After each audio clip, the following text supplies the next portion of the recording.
Witam Was, kochani, jak najserdeczniej. Janusz Dąbrowski na kanale Barwy Zdrowia. E, Kanale poświęconym, ta uwaga dotyczy oczywiście tych wszystkich, którzy może po raz pierwszy trafili na nasz kanał. Kanale poświęconym szeroko pojętej profilaktyce zdrowotnej.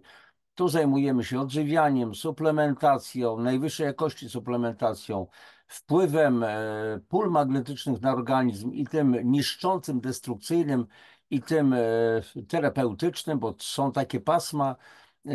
Mówimy o wodzie, mówimy o wszelkich zjawiskach, które mają wpływ na nasze zdrowie, na nasze samopoczucie, na tak zwane wellness, bo mamy być wellness po prostu, w dobrostanie, czuć się i tak dalej, i tak dalej. Ja od ponad 30 lat zajmuję się może przepraszam, prawie 30 lat zajmuję się tą tematyką.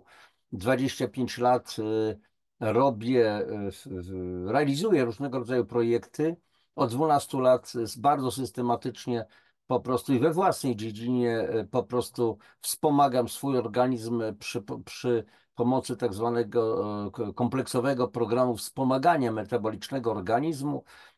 Mówię o tym, organizuję szkolenie, jestem też wykładowcą, więc wszystko to, co mówię, to nie jest tylko sama teoria, również moja praktyka i praktyka również tysięcy ludzi, którzy przeszli przez moje wykłady, a przez stacjonarne wykłady, to nie chodzi, słuchajcie, o zadzieranie mojego nosa, tylko stwierdzenie pewnych faktów, więc po prostu mam pewną podbudowę praktyczną tego wszystkiego. Przez moje szkolenia tylko stacjonarne przeszło gdzieś około 15, 16, może nawet więcej tysięcy ludzi, a już nie mówiąc o tych działaniach online i tak dalej, i tak dalej. I wielu z tych ludzi skorzystało z tego, co oferujemy ja i wielu moich znajomych w Polsce. Często zaczynało się to w ten sposób, że ktoś miał problemy, jakoś w jakiś sposób trafił do mnie, ja przy pomocy tego, co robię, z tym, że nie ja to wymyśliłem, to wymyślili po prostu lekarze. Bardzo fajny program, bardzo skuteczny. Wspomagania metabolicznego, oczyszczania, detoksu i tak dalej. No i ten ktoś, powiedzmy, 3-4 miesiące stosował ten program, uczestniczył w szkoleniach, nabywał wiedzę. Okazało się, że to jest dla niego. Zaczął po prostu mówić swoim znajomym i to tak dalej szło po prostu w las. I bardzo dobrze, bo dzisiaj, żeby być zdrowym, to też trzeba mieć wiedzę, nie wolno nikomu ufać.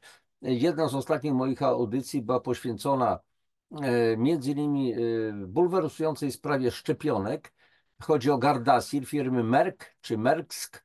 Nie wiem, jak to się dokładnie czyta, nie sprawdzałem w translatorze. Nieważne. I została wytoczona sprawa, bardzo poważna sprawa sądowa.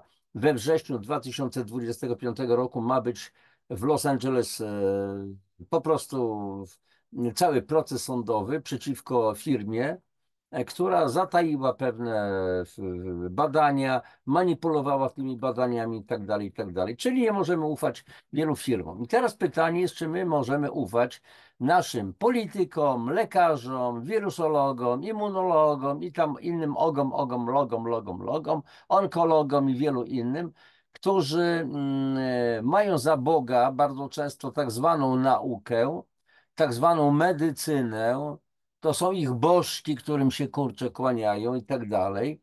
A tymczasem my wiemy, że jak mówił profesor Włodzimierz Sedlak, że przyrodnicza rzeczywistość, nie cytuję tego dosłownie, jest tak skomplikowana, że trzeba naprawdę mieć ogromną pokorę w stosunku do tej właśnie przyrodniczej rzeczywistości. Niektórym się wydaje, że posiedli wszelkie rozumy, wszelką wiedzę, mają pewność i tak dalej. I dzisiaj będziemy dalej kontynuować ten temat.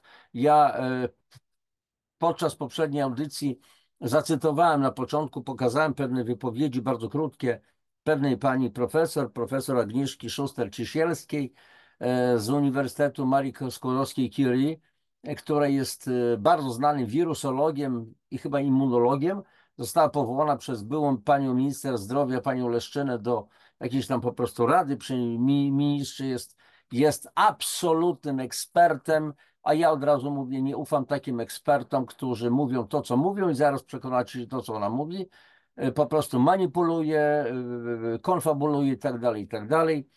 Źle się wypowiada o innych ludziach, którzy są fachowcami w swojej dziedzinie, którzy mają inne jedynie zdanie, A więc jedyne liczące się zdanie to jest jej. Po prostu nie ufam takim ludziom kompletnie. Czy to oznacza, żebyśmy się dobrze zrozumieli, że niejaki pan Dąbrowski posiadł wszelkie rozumy? Kochani, nie ma ani jednego człowieka, który ma wiedzę świata czy wszechświata. Ja zdaję z tego sprawę, że mam pewną wiedzę, która została mi dana przez tych prawie 30 lat, ale to oznacza, że wypiłem dosłownie kropelkę z całego oceanu. Tu trzeba naprawdę dłużej pokory. Natomiast faktem jest też, że jestem emocjonistą, potrafię się wkurzać, po prostu jestem bardzo uczulony na wszelkiego rodzaju szalbierstwa, manipulacje, kłamstwa itd., itd.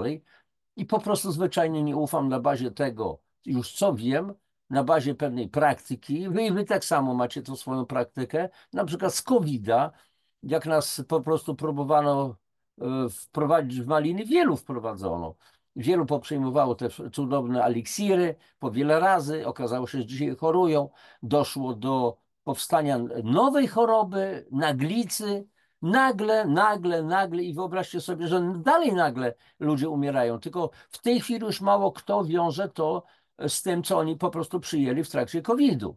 Niektórzy poprzyjmowali po 5, po 6 szczypawek ewentualnie i dziwią się, że dzisiaj mają problemy z układem krążenia, albo już w ogóle nie mają żadnych problemów, bo się przenieśli na tamten lepszy, mam nadzieję, świat. No, zależy jeszcze kto gdzie tam się znajdzie. Jak mówi Biblia i Jezus mówi, w domu Ojca mego jest wiele mieszkań, tak? Wiele domów, a więc nie ma żadnego problemu. Może znaleźli swoje jakiś dom. Przepraszam za ironię i taki sarkazm, ale to, co się dzieje, to jest po prostu często jedno wielkie oszustwo, oszołomstwo, tylko naukowe oszołomstwo i tak dalej. I teraz, kochani, bo trzeba być w pewnym sensie sprawiedliwym. Ja przytoczę, pokażę wam artykuł wypowiedzi pani profesor Agnieszki Szuster-Cisierskiej. Sami nabierzecie po prostu, będziecie wiedzieli, o co chodzi. Jesteście rozsądnymi, inteligentnymi ludźmi, więc żaden problem. Natomiast ja, jak zwykle ponieważ lubię się wdawać w pewne polemiki, więc będę jednocześnie, powiedzmy, jakieś wtręty tam robił.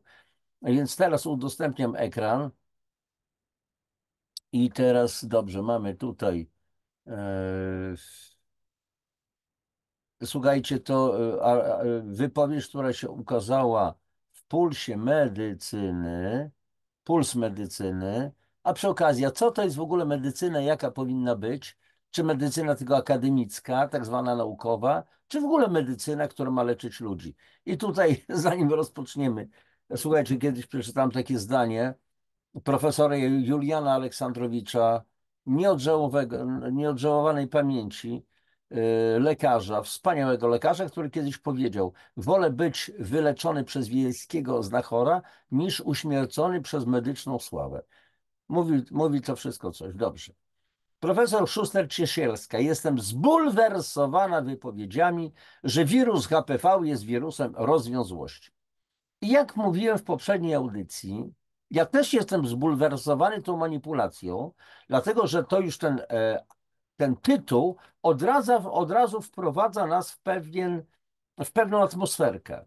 Ja zajmuję się, no po prostu nie jestem lekarzem, ale interesuje mnie profilaktyka zdrowotna i tak dalej. Jeszcze ani razu przez ostatnie 35 lat i w ogóle chyba w życiu nie usłyszałem takiej opinii, że jakieś choroby, czy to AIDS, czy to HPV, jest wirusem rozwiązłości. Ja nie wiem, skąd pani profesor wzięła tą wypowiedź w ogóle. Jeżeli się zdarzyło, to pytanie, czy to jest wypowiedź jakichś licznych gremiów, czy może jakiegoś idioty, który to wypowiedział przy niej, albo może przeczytała tą wypowiedź? Więc dlaczego ona w ten sposób uogólnia? To jest właśnie profesor Agnieszka Szuster-Ciesielska. I teraz. Antyszczepionkowcy nie wahają się używać kłamstwa i manipulacji. Wielu rodziców nie jest w stanie zweryfikować przekazu, więc jest to bitwa o rząd dusz, mówi wirusolog profesor Agnieszka Szuster-Ciesielska z UMCS-u. Aha, antyszczepionkowcy nie wahają się używać kłamstw i manipulacji. Zobaczymy, jak to będzie z tą panią profesor.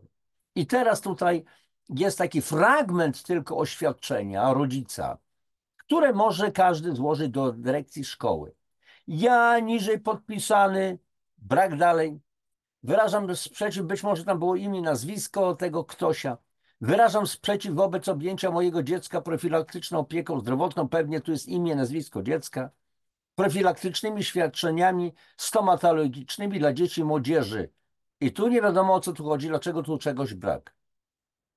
I teraz zobaczcie, jaka to jest trwana manipulacja, bo jeżeli wy nawet widzicie ten tekst, czytacie, i ja na przykład, Janusz Dąbrowski, wyobraźmy sobie, że mam jakieś małe dzieci w szkole, chociaż już nie mam, nie zgadzam się, wyrażam sprzeciw na objęcie profilaktyką zdrowotną, to jak to, człowieku, ty zwariowałeś, ty szurze, ty płaskoziemcu, przy okazji nie wiem, co płaskoziemiec ma tutaj do tego, ale byłem tak nazywany też, ty foliarzu, profilaktycznymi świadczeniami. A co to znaczy? Rozwińmy po prostu definicję. Co to jest profilaktyczna opieka zdrowotna?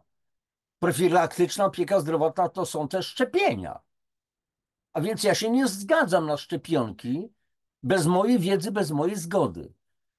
Świadczenia stomatologiczne, ale jakie? Na czym one mają polegać? Może na zakładaniu amalgamatów do po prostu ząbków dzieci? Nie wiem, ja muszę to wiedzieć. Nie wyrażam zgody na żadne zabiegi medyczne i słusznie, z wyjątkiem sytuacji zagrożenia zdrowia i życia bezpośrednio oraz wymagających opatrzenia drobnych urazów bez mojej wiedzy oraz na przetwarzanie danych medycznych mojego dziecka. Oczywiście, a dlaczego dane te medyczne mają być przetwarzane? Do kogo to ma to trafić? Do wielkich koncernów? Ponadto nie wyrażam zgody na podanie szczepionki na HPV oraz przekazywanie dziecku jakichkolwiek informacji na ten temat. Kto i dlaczego kolportuje takie treści? No i teraz odpowiada pani profesor Agnieszka Szuster-Ciesielska. Takie oświadczenie ukazało się na stronie mediów społecznościowych pani Justyny Sochy, szefowej Stowarzyszenia Stop NOP propagującego antyszczepionkowe treści. Ludzie zachęcani są, żeby podpisywać je i kierować do dyrekcji szkół, w których uczą się ich dzieci. Niewątpliwie ma to związek z rozpoczęciem akcji szczepień dzieci w wieku 9-14 lat przeciwko wirusowi HPV. I bardzo dobrze, że taka akcja antyszczepionkowa przeciwko szczepieniom dzieci, przeciwko wirusowi HPV jest. W poprzedniej audycji mówiłem już, naprawdę wielu lekarzy, bardzo dobrych lekarzy, w wyniku zmasowanego prania im mózgów, bo są zapraszani na konferencje, na jakieś sympozja i tak dalej, a ja byłem kiedyś w 2017 roku na pewnym takim sympozjum, byłem zaproszony, miałem tam wpływ na organizację tego i przyjrzałem się, jak to bractwo w ogóle funkcjonuje. Kłamstwo na kłamstwie, manipulacja na manipulacjach i tak dalej. No i tutaj ktoś, kto robi wywiad, panie profesor, niebywałe, rzeczywiście niebywałe, ale to jest dość trudna sytuacja. Dlaczego? Ponieważ z jednej strony mamy Ministerstwo Zdrowia, naukowców i propagatorów szczepień, czyli ludzi, którzy są świadomi, jakie korzyści te szczepienia niosą ze sobą dla przyszłego zdrowia życia dzieci. Zaś z drugiej strony mamy środowiska antyszczepionkowe, negujące nie tylko to szczepienie. Aha, czyli ministerstwo, naukowcy i propagatorzy szczepień, oni są świadomi, natomiast cała reszta stada ludzkiego, wy, ja, jesteśmy nieświadomi, jesteśmy głupi, jesteśmy przepraszam, nie arogantami, tylko ignorantami. Ale jest ignorancja negatywna, jest pozytywna. Negatywna mówi, nie wiem, nie słyszałem, nie mam pojęcia, kompletnie to są bzdury, bo ja o tym nie słyszałem. Żaden lekarz, żadna nauka o tym nie mówi i tak dalej. Jest ignorancja pozytywna. Słuchaj, nie wiem, nie słyszałem, ale bardzo chcę się dowiedzieć. Za i przeciw. I poznać jedną opinię, chcę poznać drugą opinię, bo na razie to ja nic nie wiem. I kochani, ja też jestem takim ignorantem, na przykład nie mam pojęcia, jak funkcjonuje takie proste urządzenie, jakim jest komórka. Znaczy mniej więcej wiem, ale nie wiem, jak tam w tych bebeszkach. Nie wiem, jak funkcjonują automatyczne skrzynie biegów w samochodach, jak działają komputery, jakieś inne historie, jak łódź podwodna funkcjonuje. Nie wiem. Co jeszcze? No, reaktor atomowy jak funkcjonuje. Wy też w ogromnej większości. Mniej więcej możemy mieć jakąś tam wiedzę. Natomiast gdzieś w tym wszystkim są biedni rodzice, którzy dostają sprzeczne informacje z obydwu stron i czują się zagubieni. Aha, to lepiej mieć tylko informacje jednej strony, czyli tak zwanej nauki, tej wybożkowanej, czyli postawionej na piedestał, którym się trzeba kłaniać. Jedynie nauka. Nauka tego nie potwierdza, nauka to potwierdza. Jaka nauka? Ile jest fałszerstw w nauce? I rodzice czują się zagubieni. A może chodzi o to, żeby wiedzieli i z jednej strony, i z drugiej strony. Większość z nich nie jest w stanie zweryfikować tego, co do nich dochodzi, więc to jest tak naprawdę bitwa o rząd dusz. Komu się uda przekonać rodziców? A może nie chodzi o przekonanie i o wiarę, tylko chodzi o wiedzę, kochana, szanowna pani profesor. Niestety obawiam się, że jesteśmy tak skonstruowani, iż łatwiej jest zasiać w człowieku strach i niepewność, aniżeli wiedzę i pewność naukowca czy lekarza. Ha, ha, ha. Od siania w człowieku strachu i niepewności to wy jesteście, bo w pandemii siano za wszelką cenę. Wszystkie stacje radiowe, telewizyjne, gazety, czyli tak zwane media, i zmediowani redaktorzy, dziennikarze bębnili na okrągło. Chroń siebie i innych. I taką, wiecie, siatkę najlepiej na twarz założyć, siatkę z drutu, przez które wirusy nie przejdą. Ja w jednej z audycji o wirusach pokazywałem, jaka jest wielkość przeciętnego wirusa.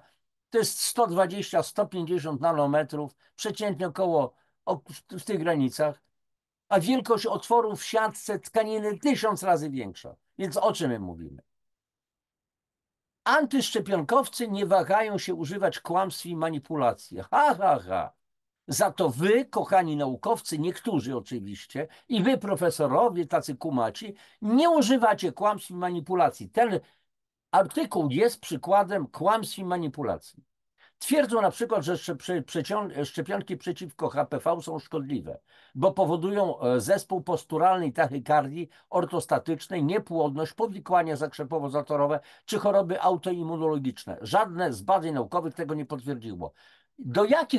O jakich badaniach pani profesor mówi? Naprawdę żadne nie potwierdziło? To proszę dokładniej sobie poznajdować. Jest masa badań naukowych, które to potwierdza. I te badania się kłócą. Z jednej strony tak, z drugiej strony nie. Badania profesora Petera Goeciego mówią wyraźnie o tym, co zrobiła firma na przykład Merck. Nie ma tego, tak? To skąd tyle autyzmu wśród dzieci teraz? Jaka jest przyczyna? Skąd tyle cukrzycy typu 1? Skąd tyle alergii i wielu, wielu innych ciężkich chorób tak zwanych autoimmunologicznych? Oczywiście zdarzają się, jak po wszystkich szczepionkach, nawet poważniejsze działania niepożądane, ale ich odsetek wynosi zaledwie 0,08% u zaszczepionych kobiet, co jest znikomą liczbą w stosunku do tego, że na świecie rokrocznie diagnozowanych jest 690 000 przypadków nowotworów HPV zależnych, HPV zależnych, w tym w Europie 100 000. HPV, czyli Human Papilloma Virus, wirus brodawczaka ludzkiego. Teraz, jak to się ma, to zdanie, które wypowiada pani profesor, do tego artykułu z Children's Health Defense, który przytaczałem w poprzedniej audycji. Jak to się ma do tych badań? Pani profesor wierzy badaniom firmy Merck jedynie. Przy czym antyszczepionkowcy bagatelizują zagrożenie, jakie niesie ze sobą ten wirus. Na przykład dr Piotr Witczak zrobił doktorat z immunologii, ale lekarzem nie jest. Kochani, poszukajcie, być może wielu z was zna już audycję wywiady z doktorem Piotrem Witczakiem. Wspaniały człowiek, uczciwy do szpiku kości. I zrobił doktorat z immunologii, ale lekarzem nie jest. Słuchajcie, no, żeby zrobić doktorat z immunologii, to trzeba naprawdę mieć solidną wiedzę. Ale wiedza to nie jest jeszcze wszystko. Jeszcze jest serce, jest etyka, jest uczciwość. Ale lekarzem nie jest. No to można być lekarzem i głupim lekarzem, tak? Twierdzi, że w 2022 roku było tylko 7 zgonów z powodu raka szyjki macicy na 100 000 kobiet, więc ranga, jaką nadaje się temu tematowi i środki finansowe, jakie się wydaje na walkę z nieistniejącym problemem, akcja informacyjna są zupełnie niepotrzebne. Kłamstwo, kłamstwo, bo się imputuje doktorowi Witczakowi nie to, co dokładnie on mówi. Zaraz. Według mojej wiedzy każdego dnia z powodu raka szyjki i macicy umiera w Polsce od 4 do 7 kobiet. No tak, ale jemu chodziło o umniejszenie zagrożenia. Aha, pani profesor wie, o co chodziło doktorowi Witczakowi. Czyli doktorowi Witczakowi chodzi na pewno z pewnością o to, żeby minimalizować zagrożenie, żeby kobiety nadal umierały i tak dalej, i tak dalej. Jaka to jest wredna manipulacja. A więc chodziło mu o umniejszenie zagrożenia, bo 7 na 100 000 nie przemawia do wyobraźni, prawda? Ale jak już się powie, że co roku w Polsce diagnozuje się ponad 3000 przypadków raka szyjki macicy, a umiera około 2000 kobiet, to brzmi inaczej. Zresztą HPV wywołuje nie tylko ten rodzaj śmiertelnego nowotworu, to są również inne nowotwory narządów płciowych zewnętrznych kobiet i mężczyzn, nowotwory gardła, przełyku, podstawy języka, co wynika z różnych zachowań seksualnych i możliwości przeniesienia wirusa HPV. Zaraz, kochani. To jeżeli w takim razie tylu jest to, bo to jest duże zagrożenie, oczywiście. Słuchajcie, ja na YouTubie mam swoją playlistę nowotwory. Napisałem książkę nie sam z siebie, tylko to są różnego rodzaju informacje, które ściągałem z całego z internetu, z całego świata, cytaty i tak dalej. Czy można uchronić się przed chorobą nowotworową? Zresztą na miniaturce okładki tutaj jest, widzicie? A więc nowotwory stanowią potężne zagrożenie. I teraz pytanie jest, a jak mamy zamiar się chronić? Jeżeli to jest zagrożenie wirusowe, to czym można spowodować, żeby ten wirus nie był aktywny, żeby można było go zniszczyć albo żeby nie dokonał infekcji, ataku na nas? O tym się nie mówi, tak? Czy pani profesor w ogóle ma jakiekolwiek zazielenione pojęcie, na przykład jak dzisiejszy nasz styl życia wpływa na zmniejszenie naszej odporności, czyli na osłabienie układu odpornościowego, a przecież wszystko zależy od układu odpornościowego, żeby był mocny, a nie od mitycznej strzykawy. Zatrzymajmy się na chwilę przy tych nowotworach u mężczyzn. Warto, żeby panowie dowiedzieli się, co im grozi. Co im grozi? Nie ma straszenia. Nie ma straszenia oczywiście. Ona zarzucała, że to kto inny straszy. Proszę uprzejmie. Nowotwór żołędzi, prącia, nowotwór odbytu, gardła, podstawy języka to tylko najcięższe postaci nowotworów powodowanych przez onkogenne typy HPV. Tak, owszem, to są zagrożenia. Ale są też przecież typy nieonkogenne, które powodują kłykciny kończyste dla młodego mężczyzny, dla młodej kobiety, posiadanie licznych brodawek w okolicy narządów płciowych nie jest czymś komfortowym i to też wymaga leczenia. Natomiast jestem zbulwersowana wypowiedziami niektórych środowisk, że wirus HPV jest wirusem rozwiązłości, a szczepienia będą tylko ułatwiały prowadzenie takiego trybu życia. Jeszcze raz przypomnę, ja o tym kompletnie nie słyszałem. Jeżeli ktoś takie rzeczy mówi, to jest głupcem zwyczajnym. Proszę Państwa, ludzie uprawiają seks, to naturalne, a my powinniśmy robić wszystko, żeby dzieciom zapewnić bezpieczniejszą drogę życia. Czyli co? Zaszczepić, wyłącznie zaszczepić. Bo już w tej chwili jest akcja prowadzenia szczepień w szkołach, wbrew woli rodziców. Po prostu dzieci ustawiają się w kolejkę, następuje szczepienie. W ten sposób najczęściej dochodzi do zakażenia, ale przecież nie tylko. Jak wynika z badań, 90% kobiet i 80% mężczyzn na którymś etapie swojego życia będzie miało kontakt z wirusami onkogennymi czy nieonkogennymi HPV, gdyż wirusy brodawczakowe, są najczęstszymi przenoszymi drogą seksualną. Dobrze. I czy tylko szczepionka ma nas chronić? Nie ma innych metod? Proszę zauważyć, że nie mówię drogą płciową, ale seksualną, bo jest przecież także seks oralny czy analny. Stąd ta różnica, różna lokalizacja zmian. Jednak zakazić się można także w inny sposób, na przykład przez używanie wspólnych, osobistych przedmiotów, na przykład ręczników kąpielowych. Może się także zdarzyć zakażenie drogą okołoporodową, czy po prostu przeniesienie wirusa własnymi dłońmi w różne lokalizacje naszego organizmu. Ależ tak. A ile jest infekcji po wizycie w szpitalach? Pałeczki ropy błękitnej, wirus COVID, to były częste również zakażenia. Teraz zdanie pytającej osoby. Spotkałem się z opinią. Zobaczcie, jaka tu jest manipulacja.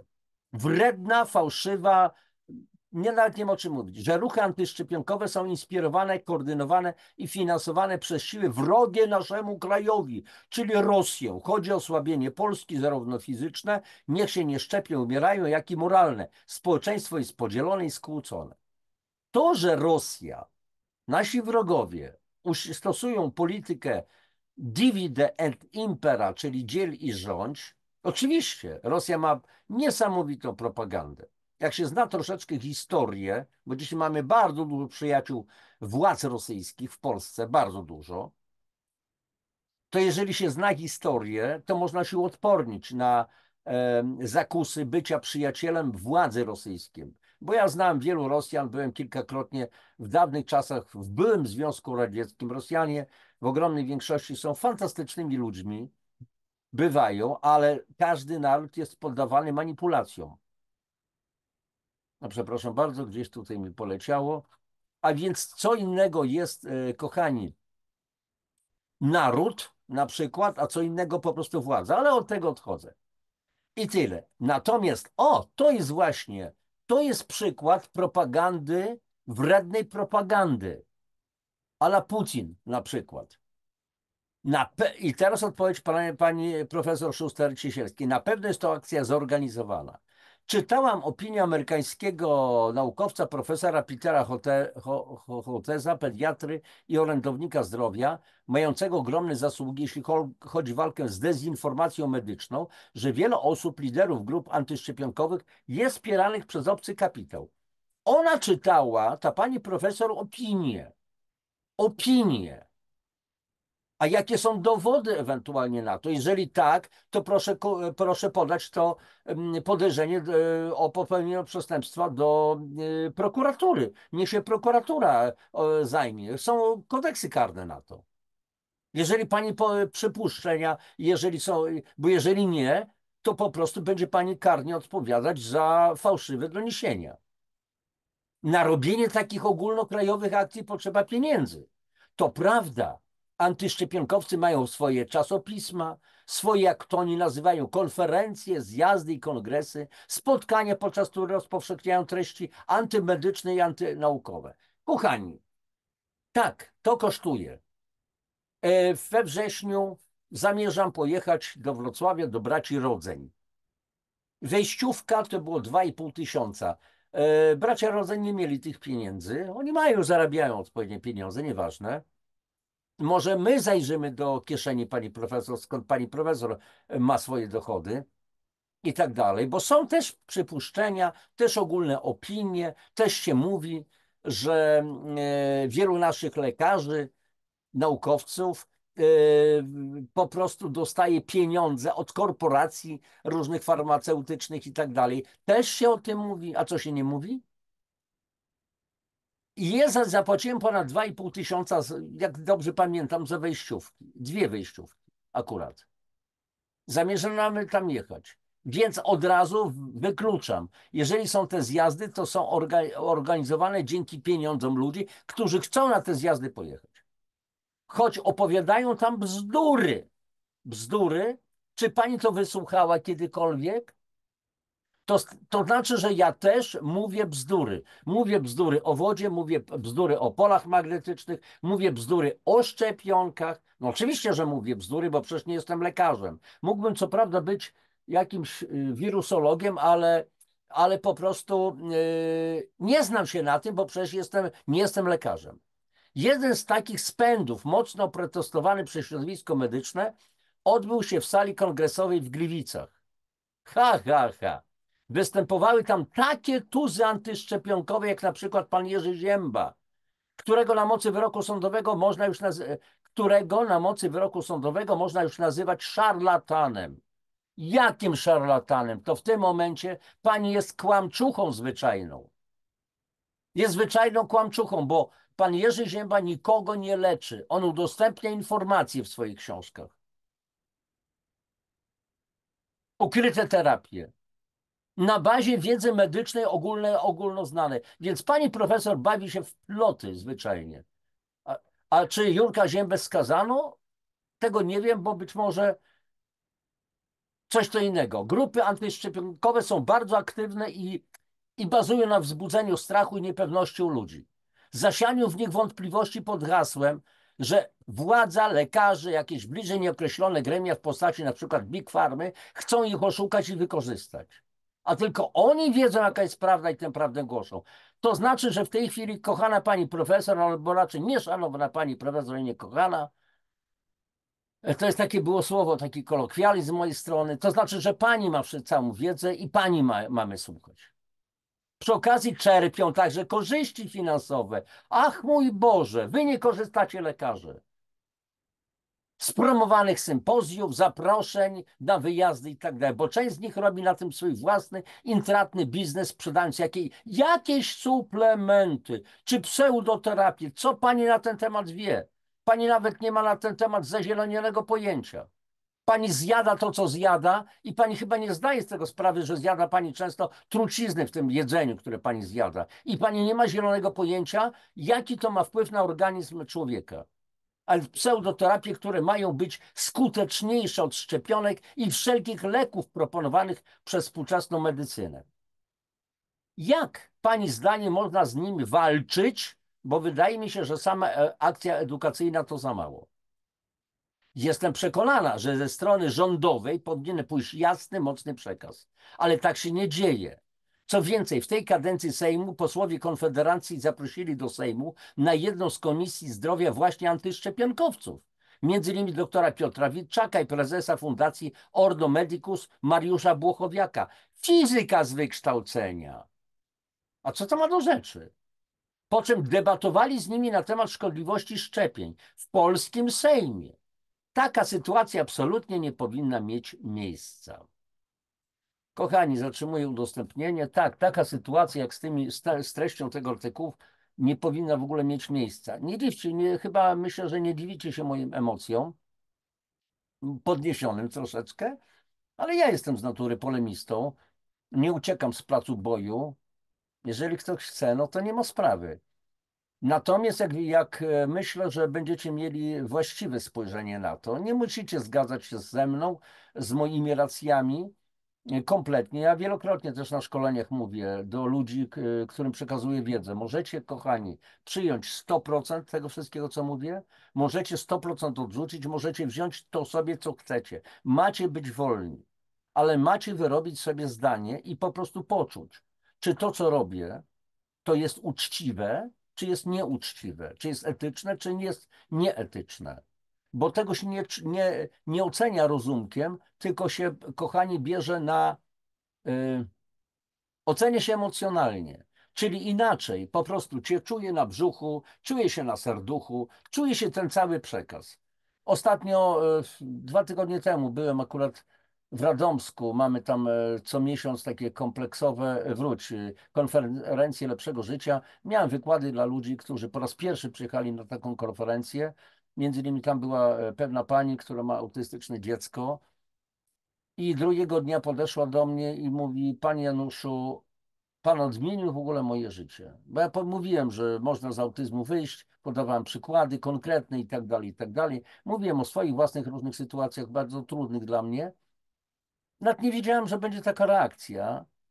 I ona podeszła i w takich naprawdę przeciepłych słowach, to nie było tam jakiegoś fałszu, jakiegoś takiego zdawkowego podziękowania, ale powiedziała, mówi jeszcze raz powtórzę: Panie Januszu, Pan zmienił moje życie. Ja inaczej teraz zaczynam patrzeć na to wszystko. Więc to było coś nieprawdopodobnego. Nie ukrywam, łzy mi się zakręciły, tak prawdę mówiąc, w oczach, bo to było coś szczególnego było w tym wszystkim. Więc, kochani, to nie chodzi o jakieś takie wybuchy emocji czy coś w tym rodzaju, ale to wy będziecie wiedzieli, znacie moje audycje, wiecie kim jestem, jak to robię, czy to jest uczciwe, czy nie jest uczciwe, gdzie jest po prostu prawda. A dzisiaj faktycznie rozróżnić, postawić tę granicę między fałszem a prawdą jest bardzo trudno.